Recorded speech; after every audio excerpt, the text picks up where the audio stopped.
Hey there, powerful soul.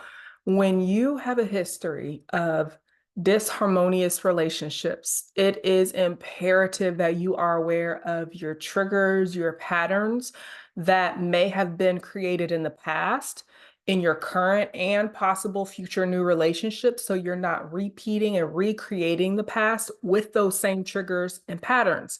In this conversation, we're going to talk about how to stop being reactive in your relationships so you're actually experiencing better relationships, more harmonious relationships that are adding value to your life, that are filling your cup up, that are nourishing you, that are supporting you, that are feeling like a beautiful add to your life rather than a stressor.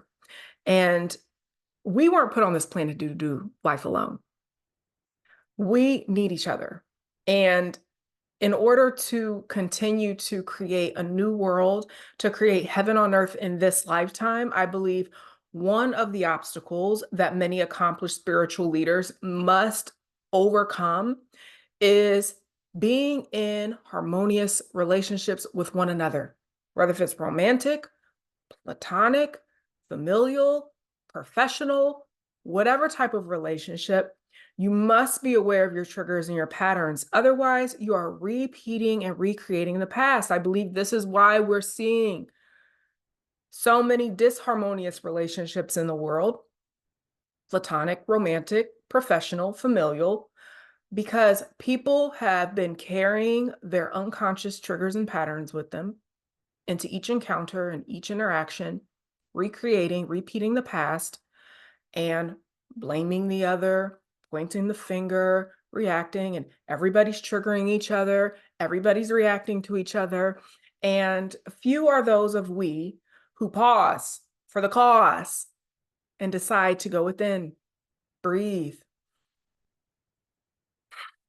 tune in, and see what is the reflection in the mirror showing me. And so you may notice if you scroll, I have a conversation where I talked about the mirror of marriage that you may want to dive into, that's specifically about romantic relationships and marriage.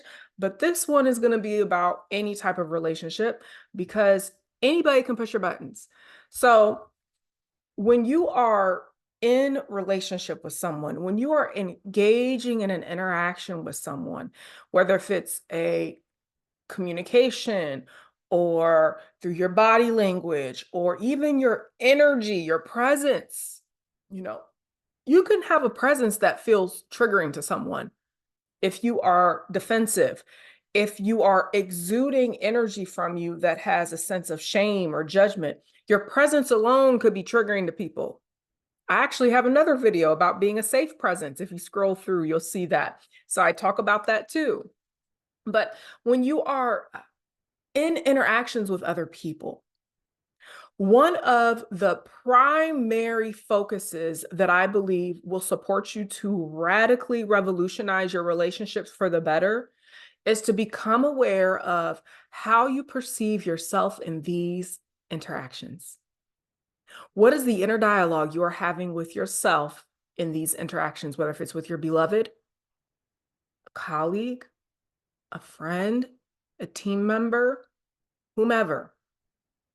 Notice, how do you think and feel about you in these interactions? Because this right here is, this piece alone is going to revolutionize your relationships. When I started to look at, why do I feel so triggered in this moment? Why in this moment I feel these feelings? And for a long time, I wanted to blame them. They made me feel bad. They said something, they did something, they looked at me funny, they did this, they did that, and I wanted to blame them for how I was feeling. And it wasn't until I decided to be a conscious co-creator in all of my life, my relationships, my leadership, and I started to look within and ask myself, how am I perceiving myself in these interactions? And that's when the truth surfaced. And there is an old African proverb that says the truth is bitter. Some even say the truth hurts. And that is why some people don't like what I call the truth serum. The truth serum is like medicine for the soul. Sometimes it doesn't taste so good going down. Sometimes it's a little bitter. Sometimes it even stings a little bit. But if you can endure it and allow the medicine to reveal and to illuminate for you what it wants to share with you, what it wants to reveal to you for your benefit, for your growth, for your evolution, for your healing, for your self-actualization, because I believe that's why we came here after all. We came here to self-actualize. And relationships is one of the greatest activators for that because of the mirror that it holds up to us. If you can allow yourself to drink the truth serum and ask yourself, how am I experiencing myself in this interaction? Who do I believe I am when I interact with this person? This is when you're going to realize that you have some unconscious crippling beliefs, you have some faulty self-perceptions, you have some ideas about yourself that are not really empowering sometimes, maybe a little incongruent, maybe misaligned. And you could fall in one or two of these patterns. You could look at yourself as feeling small around certain people, feeling not good enough around certain people, thinking that people are better than you, or you could feel like you are better than other people for whatever reason. They're not good enough. How are you perceiving yourself in these interactions? Because this is actually what's going to determine your behavior, how you're thinking and you're feeling. It's your thoughts and your feelings that are driving your behavior. And so when you are being reactive inside of a relationship or an interaction or an encounter, it's your thoughts and your feelings that's driving your behavior. Now, this is what I want to point out here. Sometimes when we have been pushed, poked, prodded, the human reaction is to do this, point the finger and blame. But when we are practicing the art of being conscious co-creators, and we decide, I'm going to look at those three fingers pointing back at self, you will realize that you were pushed, you were poked, and you were prodded because there was actually a button there to be pushed. Otherwise, you wouldn't have felt that. You wouldn't have felt so triggered. You wouldn't have felt so activated. It is holding up a reflection that there was something in you that was being poked. There was something in you that could be prodded, that could be pushed. If there was no button, there's nothing to push. And so when you can have that awareness about yourself in these interactions, in these moments, then you can start to remember, ooh, I felt something because there was something there. Now, I believe, in my humble opinion and in my unpopular opinion, that triggers are actually opportunities for purification. Triggers are opportunities for healing. Triggers are opportunities for growth, for our self-actualization. It's an opportunity to allow the light of God to shine in the dark areas of our hearts and our souls and the crevices of our unconsciousness, revealing what has been lying dormant beneath the surface. Because sometimes we can't see what we can't see until we've been poked, until we've been prodded, until we've been pushed, until we've been triggered. But if you have a pattern that every time you feel a certain emotion, you feel angry, you attack. You feel sad, you shut down and isolate. You feel guilty, you project. Whatever emotion you feel when you've been triggered, if you have a pattern that's wired in that says, you know what, when I feel this, I automatically do this type of behavior and I react. And I am now co-creating a disharmonious relationship. I am now engaging in a behavior that is not in alignment with a harmonious relationship. I am not being a conscious co-creator. I am actually being an unconscious co-creator. And I am repeating and recreating the past in this particular relationship. When you can have that awareness, that is when you will grow. That is when you're ready to shift from being a girl to a woman, a boy to a man. Now, some may not like hearing that because people get all caught up in their pride and their ego and their arrogance. And I'm 50 years old. Who are you to tell me that I'm acting like a girl or a boy?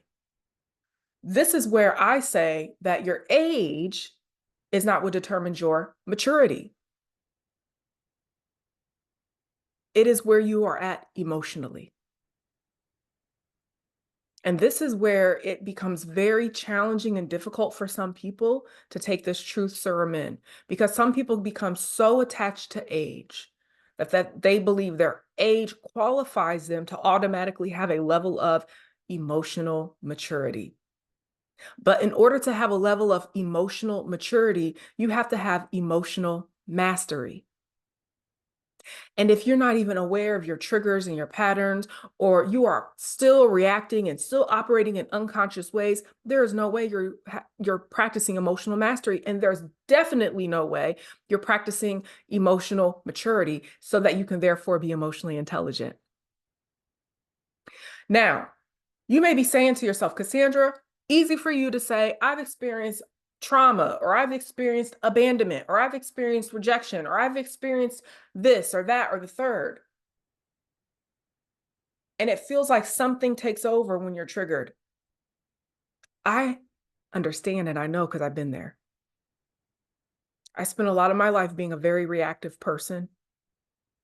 I shared in a previous video that I had struggled with PTS, post-traumatic stress, for a big part of my life because of the complex childhood trauma and adolescent and early adulthood traumas that I experienced. And I was very reactive. I mean, you pushed my button and there was no telling who was going to come out. Could have been anger. And when I was angry, I was vicious at the mouth and with my hands. I know it's hard to believe, but I was a hot mess express. You push my button and I felt sad. I'd isolate and I'd cut somebody off with a quickness. I had a lot of inner growth to engage myself with to become who I am today. And it's a conversation I believe that we need to continue to have, because I don't believe I've arrived anywhere either. While I am extremely grateful and extremely proud of the growth and the transformation and the evolution and the healing on a heart, soul, mind, body level that I've experienced in my journey, it does not compare to what is possible in front of me as I continue to walk this path of being a conscious co-creator. And so when I discovered that I was the common denominator, that I was the one recreating and repeating my past, when I realized that it was me that was the one in all these interactions that I was having a problem with, is when I really started to do the inner growth work for real this time and stopped blaming other people or projecting that it was their fault or this person's fault. And I started to look within and look at what buttons were pushed. What are my triggers? And I started to examine my threshold and my capacity to even be with those triggers and with those activations. And I'll tell you, it was not easy at first. I had no capacity, no threshold, because I battled with so much self-judgment, so much self-condemnation, so much self-shame, so much being hard on myself and beating myself up and being critical of myself, because I was programmed and conditioned to. You can watch my last video about reclaiming self-trust where I talk about that. I was so programmed and conditioned to do that, that by the time I finally got to a place where I was going to sit with myself to check and correct thyself, I didn't even know how to do it. Because when I felt these triggers and these emotions, I felt like there was a soup kitchen happening inside of me. You know, with a soup, there's so many different ingredients. I couldn't name the ingredients of my heart and soul. There was a little bit of anger, and there's a little bit of sadness, and there's a little bit of grief, and there was a little bit of guilt, and there's a little bit of shame. I felt like a hot mess.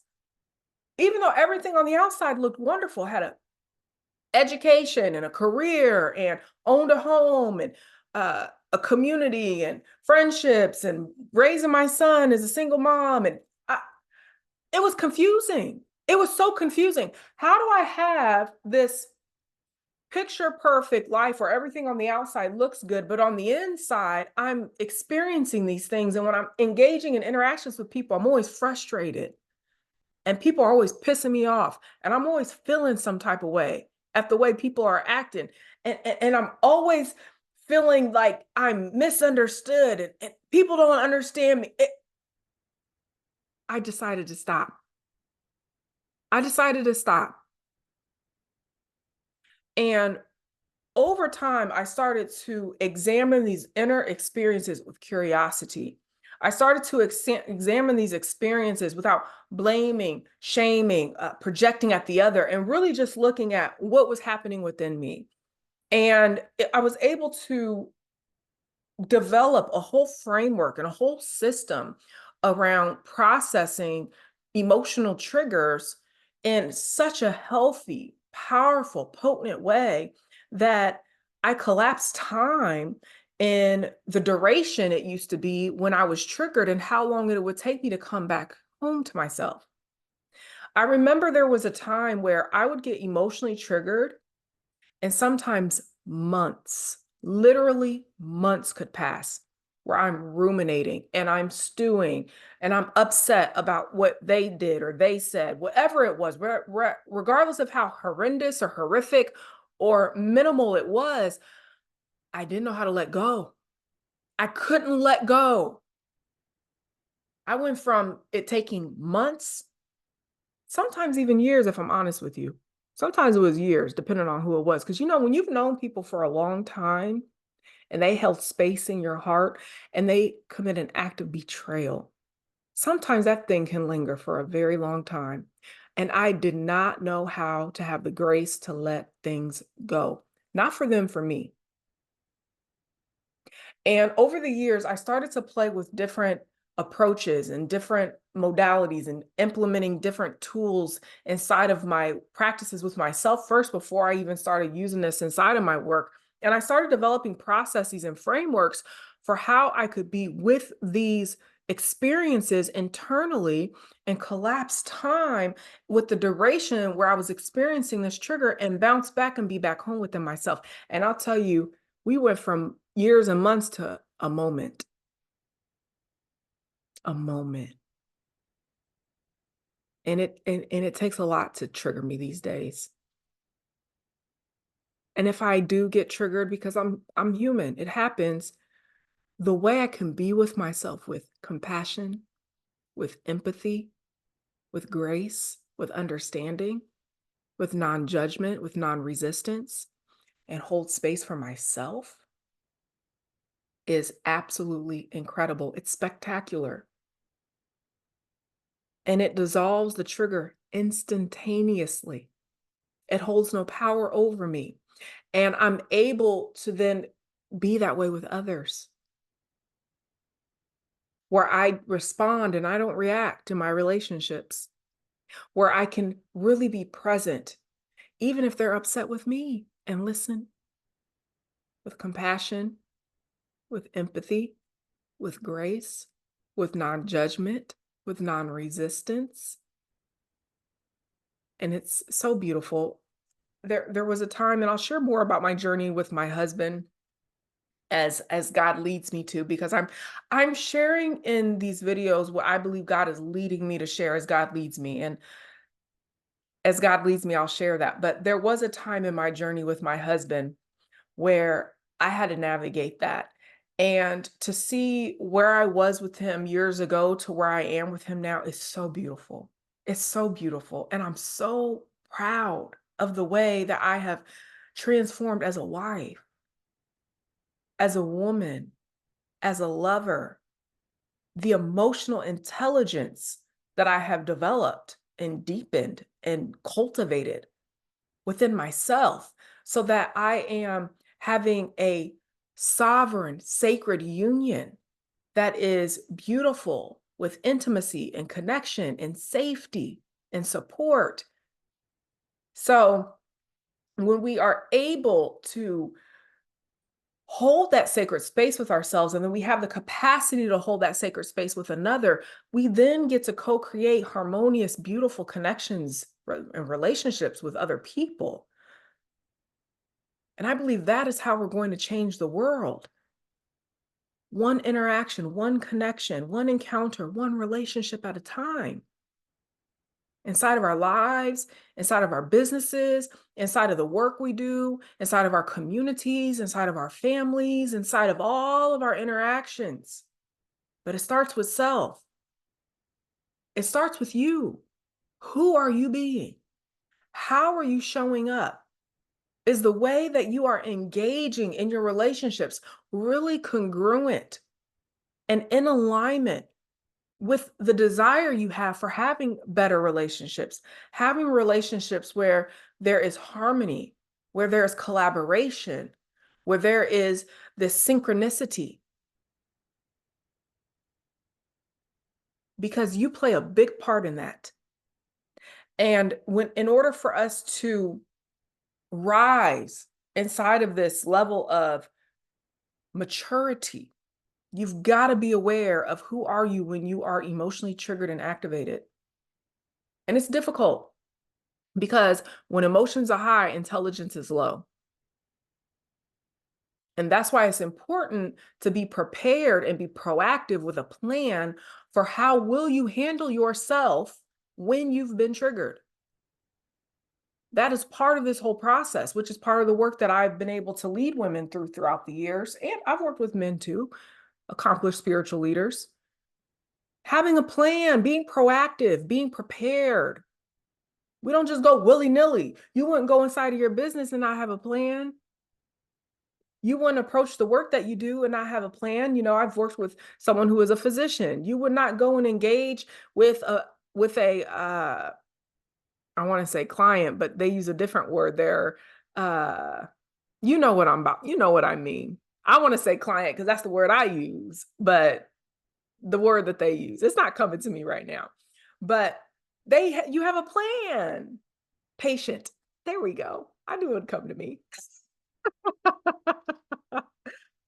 They're patient. They would have a plan. You would have a plan. And so we have to deal with our emotional triggers the same way so that we are responding and not reacting, because this is how we start to see this ping pong effect happening back and forth where everybody's blaming people. I believe that's how the internet became Hot Mess Express, because everybody was getting triggered.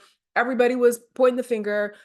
Oh, they said this, they did this, and everybody's just triggering each other on the internet. Could you imagine if everybody just paused, just took a breath,